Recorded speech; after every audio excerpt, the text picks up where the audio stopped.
வணக்கம் TNPSC dreamers. இன்றைக்கி நாம் பொது தமிழ் ப்ரீவியஸ் இயர் கொஷின் பேப்பர்லேருந்து 10 கேள்வி பதில் 10 நிமிஷத்தில் பக்காவாக பார்க்க போகிறோம். வாங்க பார்க்கலாம். இன்றைக்கி நம்ம 2022 குரூப் 4 பொது தமிழ் கொஷின் பேப்பரில் இருந்து 30 கேள்வி பார்க்க போகிறோம். 30 கேள்வினா ஆல்ரெடி 20 கேள்வி நம்ம பார்த்துட்டோம். இதில் 21லேருந்து 30 வரைக்கும் பார்க்க போகிறோம். சரிங்களா? சைவ சமய குறவர்களின் எண்ணிக்கை கேட்குறாங்க. சைவ சமய குறவர்கள், சைவம் வைணவம் அப்படின்ட்டு இருக்கு இல்லையா? சைவ சமயம் சிவனை பற்றி பாடின அடியார்கள் பார்த்திங்கன்னா மொத்தம் 63 பேர். அதில் ஸ்பெஷலாக 4 பேர் இருக்காங்க. ஓகேவா? இவங்களை நம்ம பார்த்திங்கன்னா நாயன்மார்கள் சொல்லுவோம். சிவனை பற்றி பாடினவங்கள நாயன்மார்கள் அப்படின்ட்டு சொல்லுவோம். பெருமாளை பற்றி பாடினவங்களை பார்த்திங்கன்னா ஆழ்வார்கள் அப்படின்ட்டு நம்ம சொல்லுவோம். இப்போது அந்த 63 பேரில் முக்கியமாக ஒரு 4 பேர் இருக்காங்க. இதுக்கான ஆன்சர் 4. அந்த 4 பேர் யார் அப்படின்னு பார்த்தீங்கன்னா திருஞான சம்பந்தர், திருநாவுக்கரசர், சுந்தரர், மாணிக்கவாசகர். இவங்க 4 பேர் தான் அந்த சைவ சமய குறவர்கள் 4 பேர். இப்போ நாயன்மார்கள் எத்தனை பேர்னு கேட்டால் நம்ம 63ன்னு தான் சொல்லணும். சைவ சமய குறவர்கள்னு கேட்டால் 4 பேர். இவங்க தான் அந்த 4 பேர். அடுத்த கேள்வி போகலாமா? சரியான கூற்றை தேர்வு செய்க அப்படின்னு சொல்லியிருக்காங்க. இதில் எல்லாமே திருநாவுக்கரசரை பற்றி சொல்லியிருக்காங்க. திருநாவுக்கரசர் பிறந்த ஊர் திருமுனைப்பாடியில் இருக்க திருவாமூர். மேட்ச் த ஃபாலோயிங்கில் கூட அந்த 4 சைவ சமய குறவர்களை கொடுத்துட்டு அவங்க ஊரை மேட்ச் பண்ண சொல்லுவாங்க. சரிங்களா? திருநாவுக்கரசர் பிறந்த ஊர் திருவாமூர். திருஞான சம்பந்தர் திருநாவுக்கரசரை அப்பர் என அழைச்சாங்க. கரெக்டு. நம்ம திருநாவுக்கரசருக்கு அப்பர்னு இன்னொரு பேரும் இருக்குது. அப்பர்ன்ற பேர் மட்டும் இல்லை, தாண்டகவேந்தரும் அவருடைய பேர் தான். அப்போ இதுவும் கரெக்டு, இதுவும் கரெக்டு. ஆளுடைய அரசு, வாகீசர் அப்படின்னும் திருநாவுக்கரசரை அழைச்சாங்க. இதுவும் கரெக்டு. அப்போனா அனைத்தும் சரி. அடுத்த கேள்வி போகலாமா? பாரத தாயின் அடிமை துயரத்தை விளக்கும் பாரதியாரின் நூல் எது அப்படின்ட்டு கேட்குறாங்க கீழே இருக்கிறதுல. இதில் பார்த்திங்கன்னா கண்ணன் பாட்டு பாரதியார் தான் எழுதினாங்க. நம்ம கன்ஃபியூஸ் ஆகக்கூடாது. பாரத தாய் பாஞ்சாலி சபதம். இதை நம்ம பா அப்படின்ட்டு நம்ம ஷார்ட்கட்லேயுமே ஞாபகம் வச்சுக்கலாம். சரிங்களா? இது பார்த்திங்கன்னா பாஞ்சாலி சபதம் பாஞ்சாலியை பற்றி இருக்குது. இது எங்கேருந்து பாரத தாயை பற்றி இருக்குது அப்படின்னு உங்களுக்கு ஒரு கேள்வி வரும். என்னென்னா நம்ம பிரிட்டிஷ்காரங்க கிட்ட அடிமைப்பட்டு இருந்தோம் இல்லையா? அப்போ நம்ம இந்திய தாயான பாரத தாயை பாஞ்சாலி கூட கம்பேர் பண்ணி அப்போ எதிரில் அந்த துரியோதனன் அவங்கக்கிட்ட கஷ்டப்பட்ட மாதிரி நம்ம நாடு கஷ்டப்பட்டதை தான் அவர் கம்பேர் பண்ணி எழுதியிருக்காரு. ஓகேங்களா? அடுத்த கேள்வி போகலாமா? சில கேள்வி பார்த்திங்கன்னா இதை எழுதுனது யாருன்னு கூட கேட்பாங்க. இங்கே கேள்வியிலே பாரதியார்னு இருக்குது. சில சமயம் பாஞ்சாலி சபதத்தை எழுதுனது யாருன்னு கேட்டாலும் நம்ம பாரதியார் அப்படின்னு சொல்ல தெரிஞ்சிருக்கணும். அடுத்த கேள்வி போகலாங்களா? அழகிய சொக்கநாதர் பிறந்த ஊர் கேட்டிருக்காங்க. அழகிய சொக்கநாதர் தச்சநல்லூரில் பிறந்தார். திருநெல்வேலி மாவட்டத்தில் தச்சநல்லூரில் அழகிய சொக்கநாதர் பிறந்திருப்பார். அடுத்த கேள்வி போகலாமா? வியாசர் பாரதத்தை தழுவி எழுதப்பட்ட நூல். ஓகேங்களா? நம்மளுடைய மகாபாரதம் இருக்கு இல்லையா? அதை வேத வியாசர் எழுதியிருப்பார். அதை தழுவி எழுதப்பட்ட நூல் அப்படி எதுன்னு கேட்குறாங்கன்னா நம்ம ஏற்கனவே பார்த்தோம். மகாபாரதத்தில் யார் இருப்பா? பாஞ்சாலி. பாஞ்சாலியை வச்சு பாஞ்சாலி சபதம் யார் எழுதியிருப்பா? நம்மளுடைய பாரதியார். பாஞ்சாலி சபதம் பாரதியார் தான் பார்த்திங்கன்னா வியாசர் பாரதத்தை தழுவி எழுதப்பட்ட நூல். அடுத்த கேள்வி போலாமா?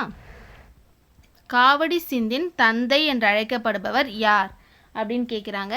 இதுக்கான ஆன்சர் பார்த்திங்கன்னா அண்ணாமலையார். ஓகேங்களா? அண்ணாமலையார் தான் காவடி சிந்தின் தந்தை என்று அழைக்கப்படுபவர். இவர் பார்த்திங்கன்னா திருநெல்வேலி மாவட்டத்தில் சென்னிக்குளத்தில் பிறந்தார். திருநெல்வேலி மாவட்டம் சென்னிக்குளத்தில் பிறந்தார்.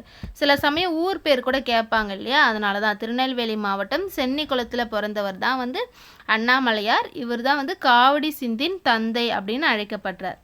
அடுத்த கேள்வி, குறுந்தொகையின் அடிவரையறை. அடிவரையறைனா இப்போ நற்றிணை, குறுந்தொகை, ஐங்குறுநூறு இப்படி நிறையா பாடல் இருக்குது. அதுக்கு வந்து ஒரு லிமிட் இருக்குது. இத்தனை அடியிலேருந்து இத்தனை அடி வரைக்கும் தான் இருக்கணும் அப்படின்ட்டு ஒரு லிமிட் இருக்குது. அந்த லிமிட்டை சொல்கிறது தான் அடிவரையறை அப்படின்னு சொல்லுவாங்க. நம்மளுடைய குறுந்தொகை வந்து பார்த்திங்கன்னா 4 அடியிலிருந்து 8 அடிக்கு மிகாமல் எழுதிக்கலாம். குறுந்தொகை 4 to 8 இருக்கிறதுல எது ரொம்ப கம்மின்னு பார்த்திங்கன்னா ஐங்குறுநூறு. சரிங்களா, அது வந்து பார்த்திங்கன்னா 3 to 6 இதுக்கு தான் ரொம்ப கம்மி. ஐங்குறு, குறுன்றதை விட ஐங்குறு இன்னும் குறுமையானது அப்படின்ற மாதிரி ஞாபகம் வச்சுக்கணும். அடுத்த கேள்வி போலாங்களா?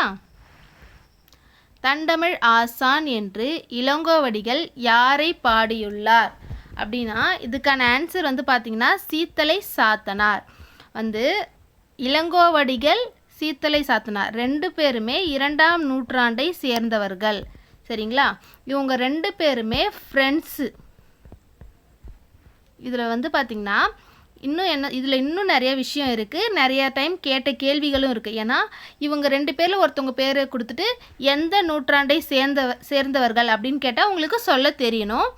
அடுத்தது, இப்போ தண்டமிழ் ஆசான் என்று இளங்கோவடிகள் யாரை சொன்னாங்க அப்படின்னு கேட்டால் சீத்தலை சாத்தனார் அப்படின்னு சொல்லுவாங்க. சில சமயம் தண்டமிழ் ஆசான்னு சீத்தலை சாத்தனாரை யார் சொன்னாங்க அப்படின்னும் கேள்வி கேட்பாங்க.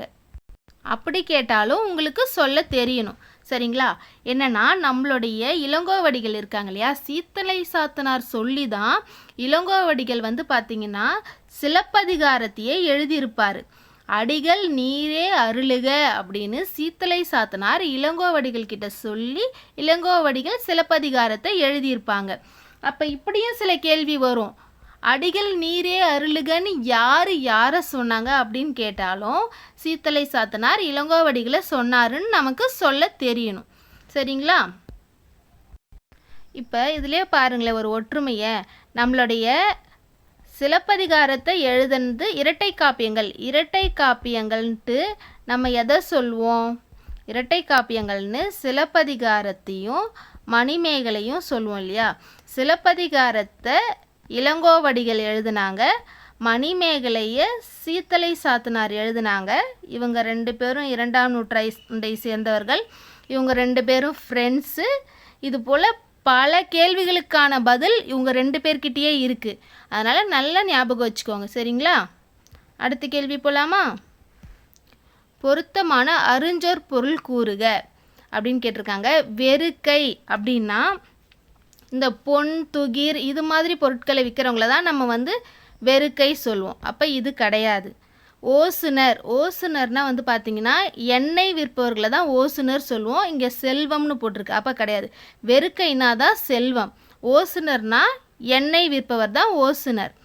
பாசவர் அப்படின்னா வெற்றிலை விற்பவர். ஸோ இதுதான் கரெக்டான ஆன்சர். காருகர்னா நெய்பவர், ஆடை நெய்பவர் தான் காருகர் சொல்லுவோம். அப்போனா இது மட்டும்தான் கரெக்டாக இருக்குது. அப்போ இதுதான் ஆன்சர். அடுத்த கேள்வி போகலாமா? பொன்னும் துகிரும் முத்தும் மன்னிய மாமலை பயந்த காமரு மணியும் அப்படின்னு எந்த நூல்னு கேட்குறாங்க.